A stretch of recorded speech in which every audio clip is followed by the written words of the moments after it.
take on the Xbox Series S. It's an incredible console for its price and portability.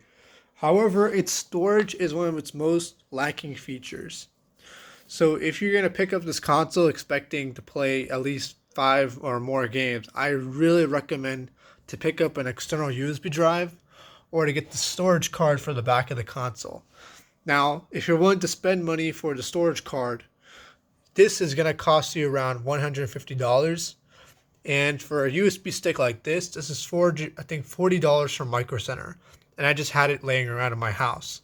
So up to you, depends on your use cases. If you're going to use this console as your daily driver for most of your games and you're a collector, do not get this console.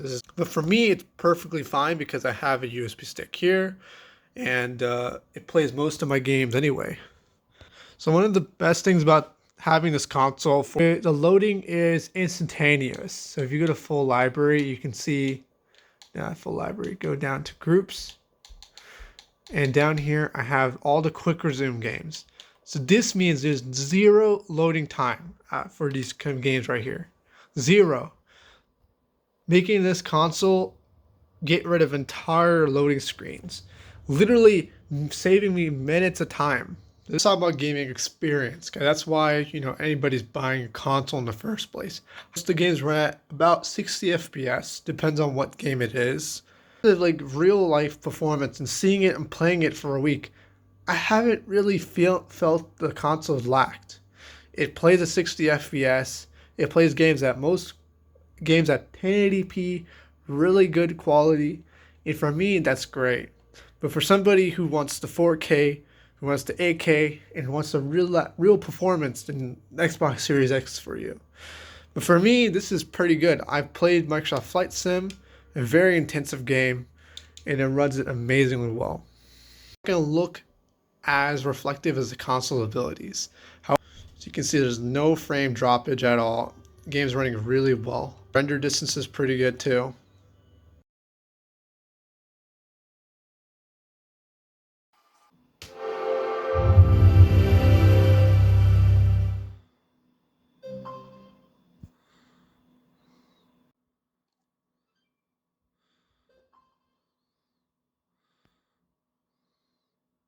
So this here is my current library. How about a couple games on the USB stick and a couple games on the actual console.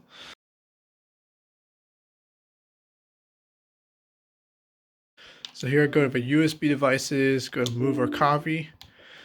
These are all the games I have installed on that USB stick.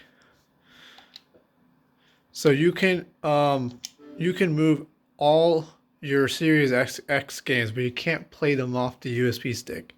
However, you can play certain select Series X games off the USB drive. In the past, I went on my Xbox One and I moved the Xbox One version of the game to the USB stick, and it forced me to upgrade. Reason is there's a thing called smart delivery, so it forces you to get the latest version of that game for that console. What I did is I go down to this storage drives, and if you can see there, the USB stick is configured for all Xbox compatible games. That means Xbox One and Xbox 360 games automatically get installed to the USB stick. So if I go here, the way you enable that is you go to change installation locations.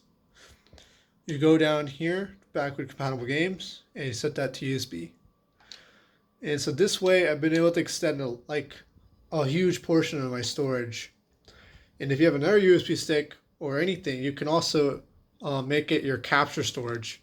Just click A, and then you can set as capture location.